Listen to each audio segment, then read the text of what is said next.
नमस्कार, मी सरिता कौशिक. झिरो आवर मध्ये आपलं सर्वांचं स्वागत आहे. आपल्या सर्वांना माहिती आहे की शनिवारी आपला झिरो आवर नसतो, पण आज मात्र आपण झिरो आवर करत आहोत, कारण आपण आहोत ग्राउंड झिरोवर. आणि ग्राउंड झिरो ही नक्की कुठं? तर ग्राउंड झिरो बारामतीमध्ये.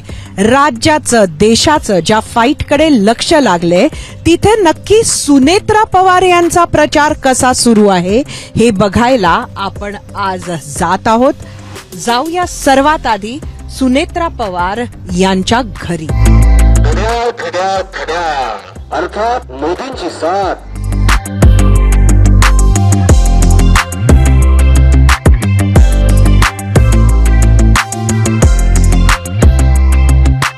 आम्ही सकाळी सकाळी खरं तर अजित पवार यांच्या पुण्याच्या घरी पोहोचलो, ते म्हणजे सुनेत्रा पवार यांचा प्रचार नक्की कसा सुरू होतो ते बघण्यासाठी.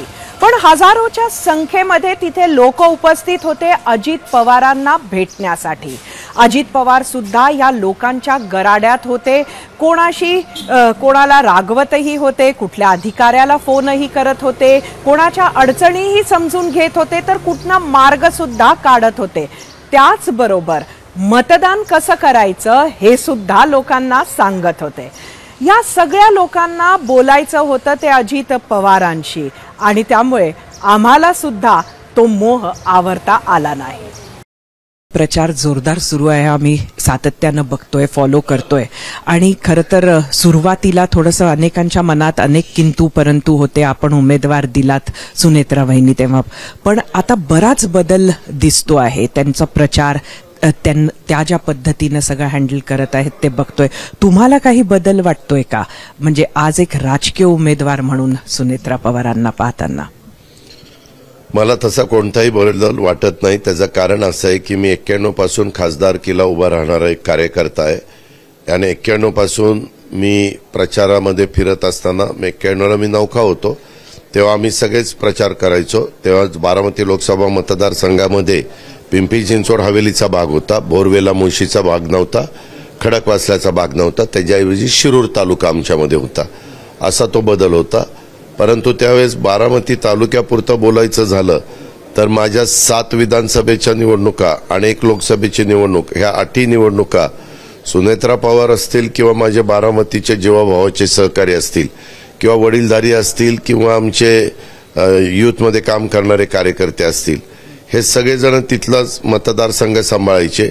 मी तिथं फॉर्म भरायचो. फॉर्म भरल्यानंतर मी वेगवेगळ्या ठिकाणी प्रचाराला बाहेर पडायचो आणि मग शेवटच्या सभेला यायचो. ही आमची बारामतीची पद्धत होती, परंपरा होती.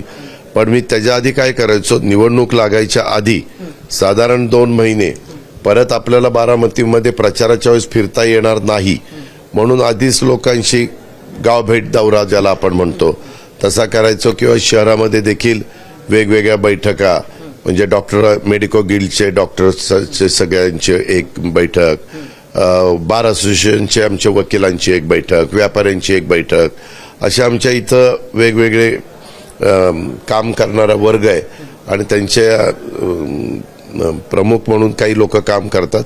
अशांच्या बैठका घ्यायचो आणि तिथं मग काम सुरू व्हायचं. ही पद्धत आहे. आता फक्त तेव्हा सुनेत्राला बारामती विधानसभा मतदारसंघाच्या पुरतं काम करावं लागायचं आणि ते त्याच्यापरीनं हाऊस टू हाऊस पण काम करायचे, पदयात्रा पण काढायच्या वगैरे वगैरे. काही ठिकाणी छोटी भाषणं पण गावामध्ये गेल्यानंतर करायला लागायची, ती पण करायची. आता फक्त बारामती सोडून बाहेर पडावं लागतं आणि मोठा मतदारसंघ असला की आजचा दिवस खडकवासल्याला, उद्याचा दिवस पुरंदरला, परवाचा दिवस इंदापूरला, तेरवाचा दौंडला, अशा वेगवेगळ्या भागात एक दिवस करून त्यांचा प्रचार त्या ठिकाणी चालतो.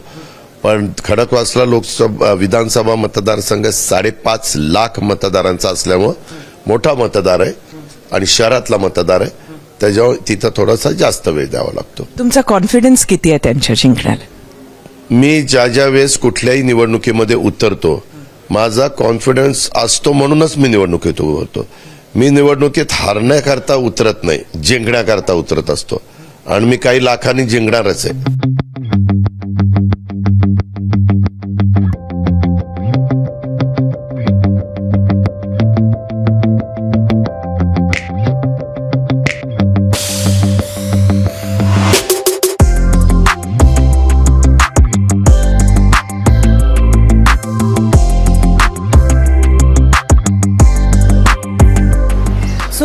पवारांचा नक्की आजचा प्रचार कसा आहे हा जाणून घ्यायचा प्रयत्न आम्ही केला.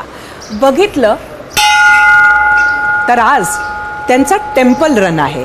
मंडळी, आज संकष्टी चतुर्थी आहे आणि सुनेत्रा पवारांनी सुद्धा आजचा प्रचार सुरू केला, तो एका मंदिरापासूनच, आणि नंतर एका मंदिरापासून दुसऱ्या मंदिरात त्यांचं जाणं आज दिवसभर सुरू आहे. खरं तर या मंदिरात राजकारण सुद्धा साध्य होतच आहे, कारण शेवटी इथं त्यांच्याबरोबर वेगवेगळ्या पक्षातील नेते मंडळी भेटायला येत आहेत.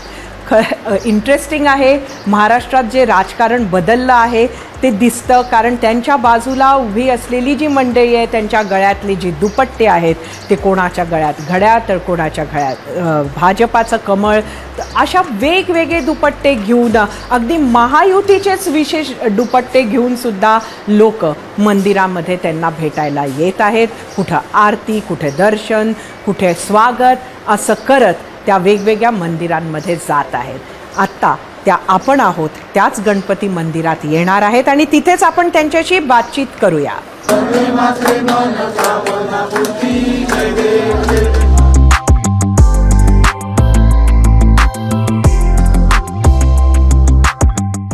सुनेत्रा वहिनी, आम्ही प्रचार बघतोय तुमचा बराच काळापासून आणि सर्व पक्ष तुमच्या बरोबर आहेत. आता तुम्ही मंदिरात दर्शन घेतलं बाप्पांचं, काय मागितलं? आत्ताच आज चतुर्थीचा चांगला मुहूर्त आहे. गणपती बाप्पाजवळ प्रार्थना केली की विजयश्री मिळवून दे आणि सर्वांना सुखी ठेव. आज यावेळेस दुष्काळाचं भयंकर संकट आहे आणि भरपूर पाऊस पडू दे. माझा शेतकरी राजा सुखी होऊ दे. शेतकरी राजा सुखी झाला की सगळं सुखी होतं. खरं तुम्ही स्वतःही शेती पण केलेली आहे. आज उमेदवार म्हणून प्रचार करताना कसं वाटतंय? याआधी आपण दादांचा तर प्रचार करत आलाच आहात. आपल्याला माहिती आहे की मागच्या अनेक निवडणुकांमध्ये गेल्या 25 वर्षामध्ये विधानसभा किंवा लोकसभेच्या निमित्ताने वेगवेगळ्या उमेदवारांसाठी घरच्या मी प्रचार केलेला आहे. पण यावेळेला प्रत्यक्ष माझ्यासाठी मी प्रचार करते. त्यामुळे नक्कीच एक जबाबदारीची जाणीव आणि ती जबाबदारी असते आणि ती नक्कीच जाणीव आहे मला. पण काय वेगळं वाटतंय तुम्हाला स्वतःसाठी प्रचार करताना? काय वेगळं आहे? आपण मतदारांशी प्रत्यक्ष भेटतो आणि त्यांना आपण आश्वासित करतो की ह्या गोष्टी त्यांच्या ज्या आपल्याकडून अपेक्षा आहेत त्या पूर्ण करण्यासाठी आपण बांधील असतो आणि त्या अपेक्षा त्यांच्याकडनं पूर्ण व्हाव्यात हे आपली जबाबदारी असते आणि त्यांना ते आश्वासित मी करते. खरं तर दादांनी आज पहिल्यांदा असा विश्वास व्यक्त केला, जिंकण्याचा विश्वास त्यांनी खूपदा व्यक्त केला, पण आज आत्ता सकाळी आमच्याशी बोलताना दादांनी हा विश्वास व्यक्त केला की तुम्ही किमान 1 लाखाच्या फरकानं जिंकून येणार. तुम्हालाही तोच विश्वास आहे का? तुमची लीड किती आहे? नक्कीच, म्हणजे त्याच्यापेक्षा जास्तही असू शकेल, कारण आम्ही सगळेजण एकत्र आहोत. एक महायुतीची एक वज्रमुठ आता घट्ट झालेली आहे. सगळीकडे आपण बघाल की जिकडे तिकडे प्रचंड उत्साहामध्ये स्वागत होते. सगळे आम्ही एकत्र आहोत आणि सगळ्यांना माहिती आहे की आपला भारत देश एक सक्षम हातामध्ये द्यायचा आहे आणि त्याच्यामुळे सगळे एकत्र आलेलो आहोत आम्ही. आणि जिथे बघेल तिथं तुम्ही बघता सकाळपासून की उत्साह आहे आणि मला असं वाटतं की सगळेजण सगळ्यांच्या मनामध्ये एकच विचार आहे आणि मग त्याच्यामुळे मला असं वाटतं की आदरणीय पंतप्रधान साहेबांच्या वर सगळ्यांचा विश्वास असल्यामुळं सगळेजण नक्कीच घड्याळाला मतदान करणार आहेत. खरं तर ही जी इकडली मतदार मंडळी आहे या सगळ्यांनी अनेक टर्म्स सुप्रिया सुळे यांना मतदान केलेलं आहे. आता तुम्हाला असं वाटतं का की ते मतदान पलटवण्यात तुम्हाला यश मिळेल आणि ते यश कशावरून मिळेल?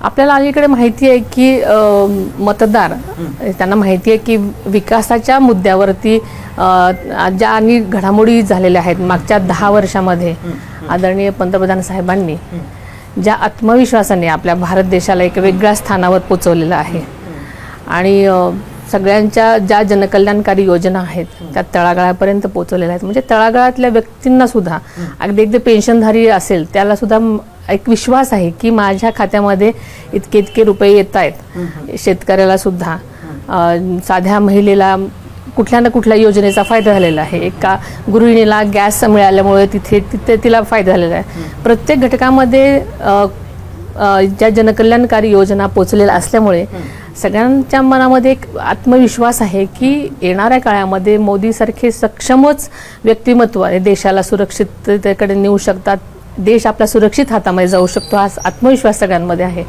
त्यामुळे मला वाटतं की नक्कीच सगळ्यांच्या मनामध्ये हेच असल्यामुळे नक्कीच आपल्याला विजयश्री आहे. खरं तर मी तुम्हाला तुमचं व्हिजनही मांडायला सांगणार आहे, काय आहे पुढचं तुमच्या कार्यकाळाचं व्हिजन. पण त्याआधी एक प्रश्न सतत मनात येतो की हा आरोप तुमच्यावर होतोय, म्हणजे ही निवडणूक आरोप प्रत्यारोपांची, हा आरोप सातत्यानं होतोय की भाजपानं तुमचं घर फोडलं. काय सांगाल?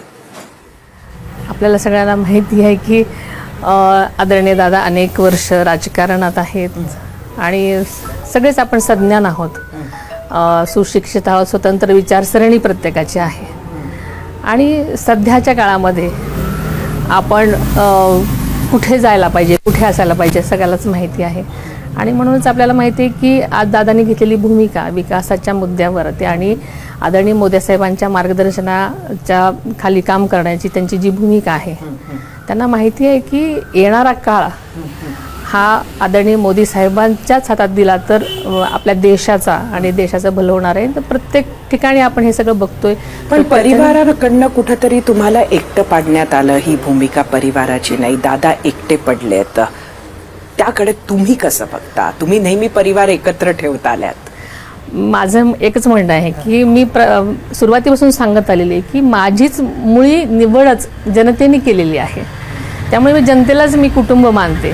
त्यामुळे माझं कुटुंब तर आहेच आहे, पण माझी जनता हेच कुटुंब असल्यामुळे माझी तर माझ्या कुटुंबाबद्दलची हीच संकल्पना आहे खरं तर. आज म्हणजे खरं पाहिलं तर आम्ही याआधी तुमचा जो आदर राहिलेला आहे शरद पवारांसाठी, तो आपण अनेक वेळेला व्यक्त केलेला आहे. आज ते मात्र कुठेतरी तुमच्या विरोधात प्रचार करतात. त्याला ते कसं वाटतंय? एक सून म्हणून तुम्हाला कुठेतरी कधीतरी त्यांनी बाहेरची म्हटलं, परिवार जसं मी म्हटलं तसं एकटे आपण पडला आहात. ह्या सगळ्या चॅलेंजेस तुम्ही कसं फेस करत आहात? म्हणजे प्रचारात आपण ताकदीनं उतरला आहात, पण ह्या चॅलेंजेस मोठ्या असतील. माझं एकच म्हणणं आहे की राजकारणाच्या मध्ये नातं आणणं हे दुर्दैवी आहे. मी पहिल्या दिवसापासून हे सांगत आलेले आहे. आणि शेवटी प्रत्येकाची एक विचार प्रणाली असते, ते त्या प्रकारचा विचार करतात. माझ्या मनामध्ये सगळ्याच आदरणीय व्यक्तींबद्दल आदर आहे, एवढं नक्कीच. आता खरं तर तुमच्या ह्या प्रचारात आम्हाला सगळ्या पक्षांचे दुपट्टे दिसतात आहेत महायुतीचे, पण जमिनीवर आपण बघितलं सुद्धा, संघर्ष बराच बघितला. खऱ्या अर्थानं तुम्हाला हे जे आजचे जे नवीन मित्र पक्ष आहे त्यांची खरी मदत होणार आहे का? नक्कीच होणार आहे. आणि तुम्ही बघताय की सगळेजण एक दिलाने आम्ही काम करतोय. इनफॅक्ट प्रत्येक जण एवढं खुश आहे की अनेक वर्षे एकमेकांच्या समोर ते विरोधात उभे होते आणि आज सगळेच एकत्र आल्यामुळे आणि म्हणजे सगळ्यांना मनापासून आनंद होतोय खरं सांगायचं तर. आणि प्रत्येक ठिकाणी हे बोलून दाखवलं जातं की वहिनी तुमच्यामुळे आम्ही सगळेजण आजपर्यंत विरोधात उभे असायचो, पण आम्ही सगळे एकत्र आलोय आणि नवीन जोमाने सगळेजण काम करतोय. आणि एका गोष्टीसाठी सगळेजण एकत्र येणं ही अत्यंत चांगली गोष्ट आहे. आणि सगळे जाईल तिथे प्रत्येकामध्ये उत्साह, नवीन उमेद आणि ते एकीची जी बळ असतं ते दिसतंय. आणि सगळ्याच ठिकाणी अगदी खेडेगावात सुद्धा सगळेच मनसे आहेत, बीजेपी आहेत, शिवसेना आहेत, रासप आहेत, सगळे घटक पक्ष आणि नवीन नवीन RPI सगळे घटक पक्षांना दररोज कोणी ना कोणी पाठिंबा देते. आणि ही वजनमुठ घट्ट होत चाललेली आहे आणि त्यांच्यामधला उत्साह जास्त मला जास्त बळ देतोय. खरं तर तुम्ही काय सांगाल, म्हणजे मतदारांना काय सांगाल की तुम्हाला त्यांनी का मत द्यावं आणि तुमचे जे विरोधक आहेत त्यांना का देऊ नये?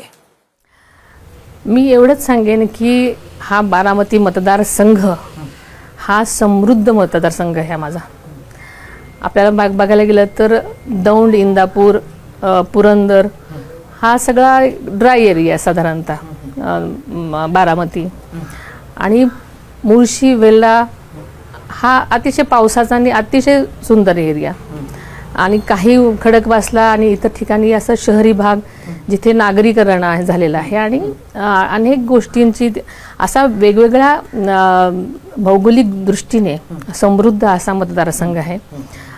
अतिशय म्हणजे वेगवेगळ्या भौगोलिक दृष्ट्या वेगवेगळ्या ठिकाणच्या त्यांच्या गरजा वेगवेगळ्या आहेत, मागण्या वेगवेगळ्या आहेत. बारामती विधानसभा मतदारसंघाचा ज्या प्रकारचा विकास झालेला आहे त्या प्रकारचा विकास अनेक ठिकाणी अपेक्षित आहे. कारण भोरविल्ला तिकडे गेलं की तिथे नद्या डोंगरांनी सजलेला तो भाग आहे.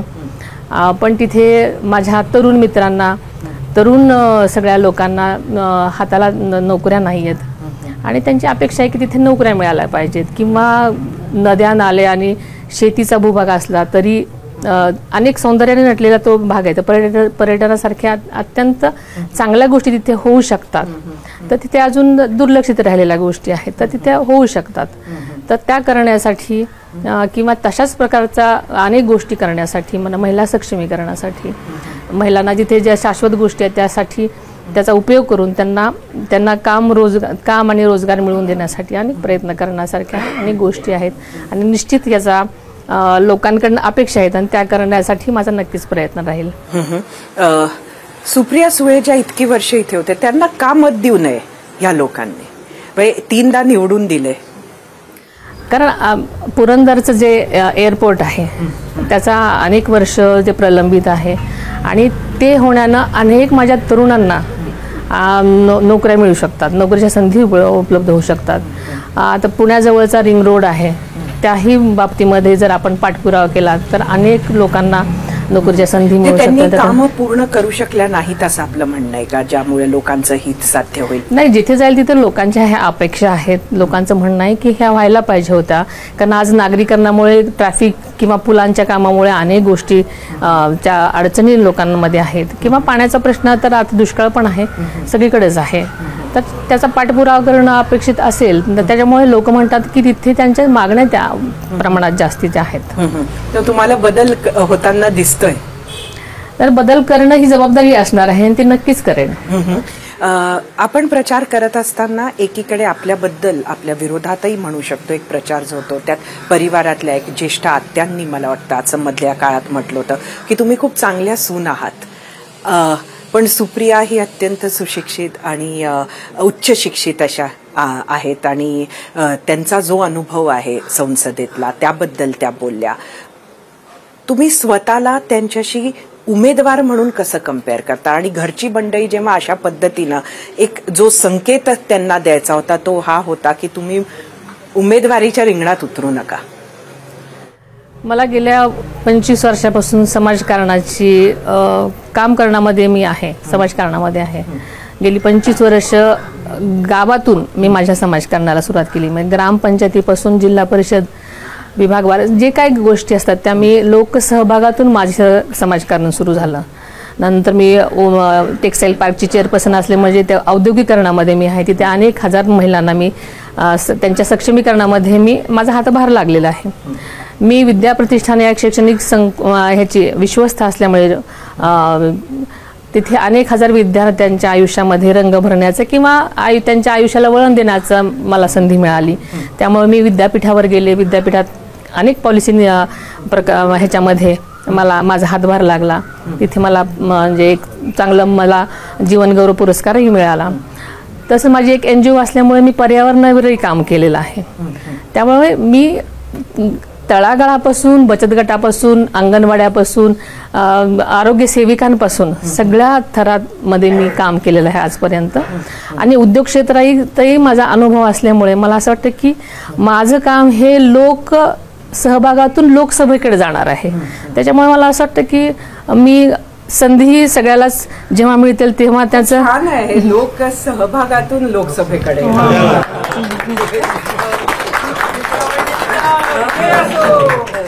त्यामुळे संधी जशी मिळेल तसं माणसाला त्यांचं जे काही कर्तृत्व आहे दाखवायची संधी जर मिळाली असती तर याच्यापूर्वी दाखवू शकले असते.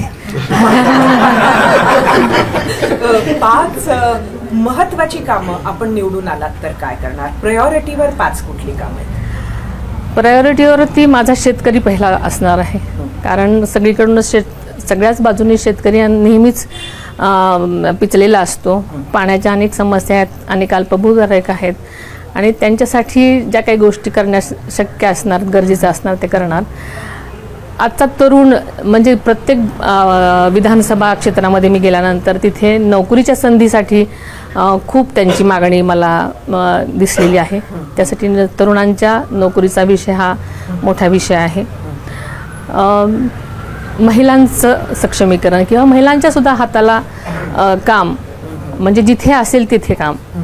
कारण कसं असतं की महिलांची सुरक्षितता, महिलांचं काम ह्या सगळ्यात बरोबरच त्यांच्या सक्षमीकरणामध्ये त्याचा सहभाग होतो. त्याच्यामुळे त्यांचं काम आणि त्यांच्यासाठी निश्चित मला ह्या 3 प्रायोरिटी तर माझ्या असतीलच. आणि नंतर पर्यावरण आणि पर्यावरणाबरोबरच विकास, जे अलीकडे आपलं नागरीकरण झालेलं आहे तिथे मग ट्रॅफिक आणि हे सगळ्या गोष्टी त्याच्यामध्ये खूपच अनेक गोष्टी आहेत. तर त्यासाठी मला प्रयत्न करायला नक्कीच आवडते. अगदी शेवटचे 2 प्रश्न. मला माहिती आपल्याला प्रचाराला निघायचे. एक हा की आपण आज जेव्हा स्वतः उमेदवार आहात तेव्हा अजितदादांकडनं असे कुठले गुण तुम्ही आत्ताच्या या निवडणुकीत घेतलेत? कारण इतकी वर्ष तुम्ही त्यांना उमेदवार म्हणून पाहिलंय, तर असं काय तुम्ही स्वतःत बदल केलाय खास निवडणुकीसाठी जे तुम्ही दादांकडनं शिकलात?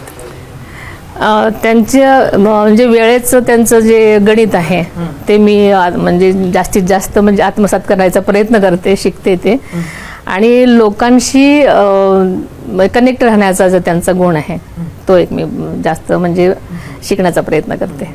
शेवटचा प्रश्न जो मला वाटतं महाराष्ट्राच्या मनात आहे, कार्यकर्त्यांच्याही मनात आहे, परिवार परत कधी एकत्र येणार का? मी आपल्याला तेच सांगितलं की परिवार माझ्यासाठी माझा परिवारच आहे. तो कालही होतं, आजही आहे आणि उद्याही राहणार. माझा परिवार असणार. एक प्रश्न आजचा प्रचार सुनेत्रा पवारांचा बारामतीचा बघितल्यानंतर मनात आला, तो म्हणजे त्यांच्या अगदी बाजूला पाठराखण करत होते भीमराव तापकीर, भाजपाचे आमदार. अनेक वर्ष भाजपाचा संघर्ष या भागातला राष्ट्रवादीच्या विरोधातला त्यांनी लीड केला. पण आज मात्र ते सुनेत्रा पवारांच्या बाजूनं मतदारांकडे जातात आहेत. मतदार त्यांना कसे रिस्पॉन्ड करतात विचारूया.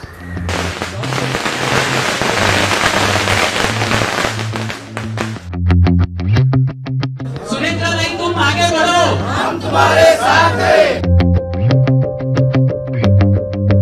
राष्ट्रासाठी, राष्ट्रवादी, राष्ट्रासाठी, राष्ट्रवादी.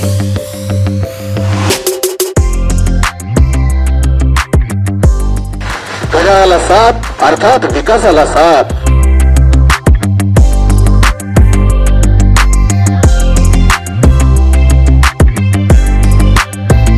तुम्ही सकाळपासून आहात त्यांच्या बरोबर. एकंदरीत कसा प्रतिसाद आहे तुमच्या मतदारसंघात? खरंच म्हणजे फक्त बरोबर आहेत की भाजपचा मतदाता आता देणार घड्याळाला मत?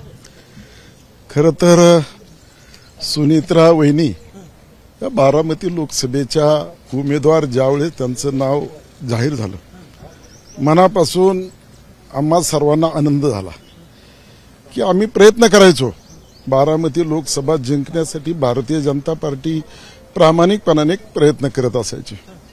2009 पासनं आपण पाहिलं असेल की 2012 मध्ये आपला 2014 मध्ये सुद्धा आम्ही या ठिकाणी कपबशी असताना सुद्धा मताधिक्य या ठिकाणी दिलेले जाणकारांना. 2019ला सुद्धा आम्ही प्रयत्न केले. कुलताई होते आमच्या. आम्हाला वाटत होतं की आपण चांगल्या प्रकारे खडकवासला मतदारसंघामध्ये प्रचार करत आहोत, की आमची आशा होती की त्या निवडून येतील म्हणून. परंतु अजितदादाच्या ताकदीपुढे, बारामतीकरांच्या ताकदीपुढे आम्ही त्यावेळेस निवडून आलो शकलो नाही. आता पुन्हा आम्हाला बारामतीकरांची ताकद या ठिकाणी मिळत आहे. आनंद वाटत आहे की यावेळेस खडकवासला मतदारसंघ असेल, अन्य 5 या बाजूला असणारे 5 मतदारसंघ असेल, या प्रत्येक मतदारसंघामध्ये महायुतीचे जे घटक पक्ष आहेत, मग त्यामध्ये भारतीय जनता पार्टी असेल, राष्ट्रवादी काँग्रेस असेल, शिवसेना असेल, आरपीआय असेल, मनसे असेल, इतर घटक पक्षाचे अन्य पक्षांनी जो पाठिंबा दिलेला आहे आणि असे सर्व पाठिंबा. मतदाता मान्य करतोय का? कोर मतदाता भाजप? आम्ही आमचा कोर मतदार मान्य करतो. कारण 2014ला आपण पाहिलं कपबशीवर सुद्धा आमचा प्रयोग झालेला होता. 2014ला आम्ही कपबशी सुद्धा चालवली होती, त्यावेळेस सुद्धा मताधिक्य दिलेलं आहे. त्यामुळं आता 2014ला दिल्यामुळं आता 2019ला देणं आमचं खरं तर आम्ही प्रामाणिक प्रयत्न करत आहोत. आज आपण सकाळपासून पाहिलं असेल की मी सकाळपासून येत असताना 6:30 वाजताच मी वारजे भागामध्ये आलो होतो, ज्या भागामध्ये व्यायाम करायला जी काही तरुण वर्ग ज्येष्ठ नागरिक बाहेर पडत असतात, असं या ठिकाणचं असणारं स्मृती उद्यान आहे वारज्यामध्ये. त्या ठिकाणी मी गेलो होतो, नागरिकांशी संपर्क साधला आणि प्रत्येक नागरिकांनी बोलून दाखवलं की नाही, ह्यावेळेस सुनीत्राव वहिनींना आम्ही मतदान करणार आहोत. म्हणजे आपण यांची काही गरज नव्हती, पण मी प्रत्येक तरुण असेल, ज्येष्ठ नागरिक असेल, सकाळच्या वेळेस ज्यांना ज्यांना मला भेटता येईल की ज्यावेळेस उमेदवार नसेल परंतु मीच उमेदवार असं समजून मी माझी भूमिका या ठिकाणी पार पाडत आहे. धन्यवाद. अबकी बार 400 पार, अबकी बार 400 पार.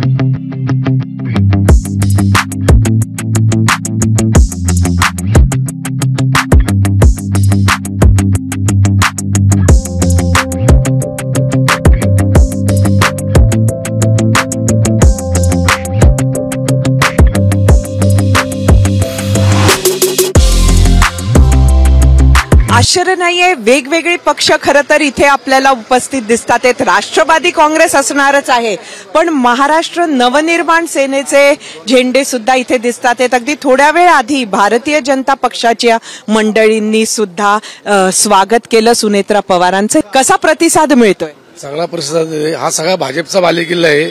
इथे मी स्वतः नगरसेवक आहे, तर इथे दादांना 90% वोटिंग झालं तर 80% वोटिंग दादाला मिळेल. काय म्हणतात लोक जेव्हा तुम्ही सुनेत्रा वहिनींसाठी मतदान मागायला जाता? काही नाही, लोकांना सन्मान्य आम्हाला महाराष्ट्र सैनिकांना सन्मान्य राजसाहेब ठाकरेंनी जो आदेश दिलाय त्या आदेशाचं पालन महाराष्ट्रामध्ये आम्ही तंतोतंत करत असतो.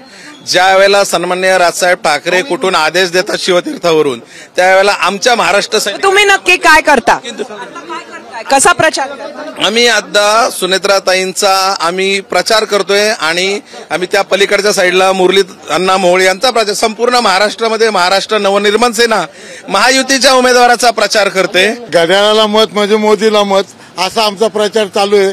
त्याच्यामुळे आपल्याला इथं 99% मत आम्ही राष्ट्रवादी, शिवसेना, मनसे सर्व आहे. तुम्ही काय म्हणताय?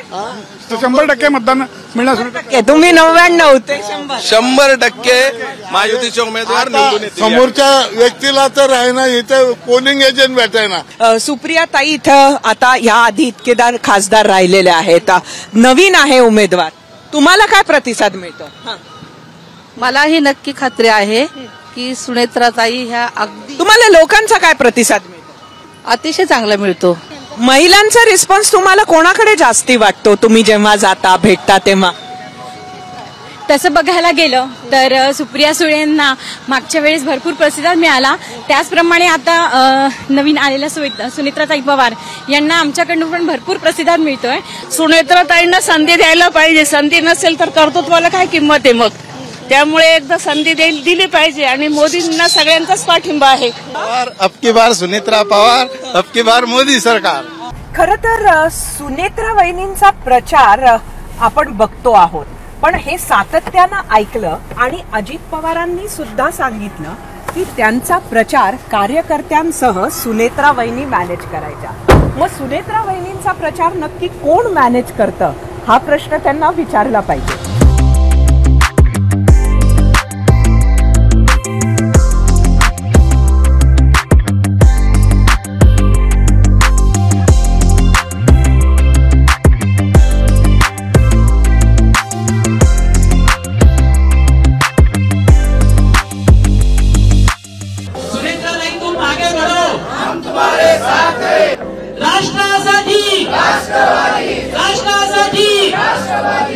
तुम्ही दादांचा प्रचार मॅनेज करायच्या, आता तुमचा प्रचार कोण मॅनेज करतं?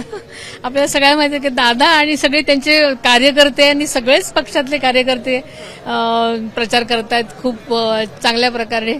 आणि त्याचा प्रचार मॅनेज कोण करताय? तुम्ही आधी करायच्या? दादा आणि मुलं करतायत आणि ही म्हणजे भूमिका बदललेली खूपच मजेशीर आहे. मुलांनी कसं रिॲक्ट केलं तुमच्या बदललेल्या भूमिकेबद्दल? मुलं अगदीच म्हणजे आईसाठी प्रचार करतायत, ही वेगळी भूमिका मला म्हणजे बघताना खूप म्हणजे कौतुकही वाटते आणि आनंदही होतोय. आणि मुलं जबाबदारीने अतिशय चांगलं काम करतायत, उत्साहानं काम करतायत पुढे. मग दादांसाठी जास्त प्रेमानं करत होते की तुमच्यासाठी जास्त प्रेमानं? आईवर जरा जास्तीच प्रेम असतं ना.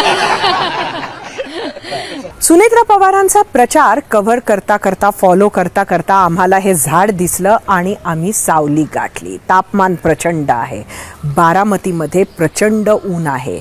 आता सुनेत्रा पवार आपला क्षीण घालवायला नक्की काय करतात हे जाणून घेऊया.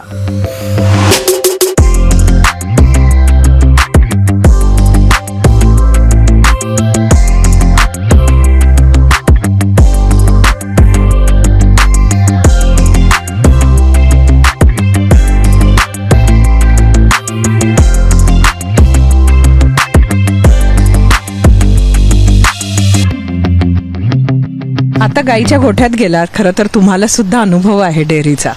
हो, मी एक शेतकऱ्यांची मुलगी आहे आणि शेतकऱ्याचीच पत्नी असल्यामुळे ह्या सगळ्या गोष्टींचा म्हणजे घरातच अनुभव असल्यामुळे आपली डेअरी पण आहे आणि अजूनही दूध चालतं, आपला गोठा आहे छान. त्यामुळे ह्या सगळ्या गाई वासरात म्हणजे ची सवय लहानपणापासूनच आहे. आता तुम्ही एवढा प्रचार करताय, क्षीण कसा घालवता? मला गाण्याची म्हणजे संगीताची खूप आवड आहे आणि येता जाता जेवढा केवढा वेळ मिळेल तेवढं माझं संगीत चालू असतं. अच्छा, कुठल्या पद्धतीची गाणी? सगळ्याच प्रकारची मला म्हणजे संगीताची आवड असल्यामुळे सगळ्याच प्रकारचं संगीत मला आवडतं. आणि आजकाल तर ह्या लोकांचा उत्साह आणि जे ते प्रेम देतात ना, त्यातच मी खूप आनंदी असते. त्यामुळे क्षीण येत नाही? क्षीण तसा खरंच येत नाही, म्हणजे मलाही आश्चर्य वाटतं. ग्राउंड झिरोवरून आम्ही तुम्हाला आणली महाराष्ट्रातली सगळ्यात मोठी फाईट, सुनेत्रा पवार विरुद्ध सुप्रिया सुळे. त्यातील सुनेत्रा पवार यांचा प्रचार आज आम्ही थेट ग्राउंड झिरोवरून तुम्हाला दाखवलात. मात्र अजून बरीच प्रश्नांची उत्तरं ही बाकी आहेत, कारण सुनेत्रा पवार सध्या पदाधिकाऱ्यांनाच भेटतात. महायुतीत असणारे पक्ष हे त्यांच्यासाठी नवीन आहेत.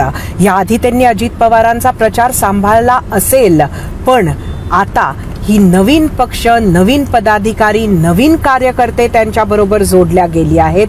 त्यामुळे अजून मतदात्यामध्ये या वेगवेगळ्या पक्षांचा जो कोर मतदाता आहे त्याच्यापर्यंत त्या अजूनही पोहोचायच्या आहेत. एकीकडे त्यांचा असा प्रचार सुरू आहे, दुसरीकडे सुप्रिया सुळेंना नक्की काय प्रतिसाद मिळतोय ते सुद्धा आपल्याला अवघ्या काही दिवसात बघायचंच आहे. पण मतदात्याच्या समोरही बरीच प्रश्न असणार आहे. कमळ आणि घड्याळ एकत्र जर घरात पोचत असेल तर नक्की ते मान्य होतंय का, तोच प्रश्न धनुष्य बाणाच्या मतदात्याच्या समोरही असणार आहे. बारामती मतदारसंघात भाजपाच्या आमदारांचं प्राबल्य आहे, ते कामाला लागले आहेत. मात्र कार्यकर्ता हा खरंच मनापासून कामाला लागलाय का, याचं उत्तर सुद्धा 4 जूनलाच आपल्याला मिळेल. पण तोपर्यंत आपल्याला सुप्रिया सुळेंचाही प्रचार बघायचा आहे आणि महाराष्ट्रातल्या इतर उरलेल्या 3 फेजचा प्रचार सुद्धा आम्ही ग्राउंडवर जाऊन तुमच्यासाठी आणणारच आहोत. त्यामुळे आता वेळ झाली आहे इथेच थांबण्याची. परत भेटूया सोमवारी 7:56.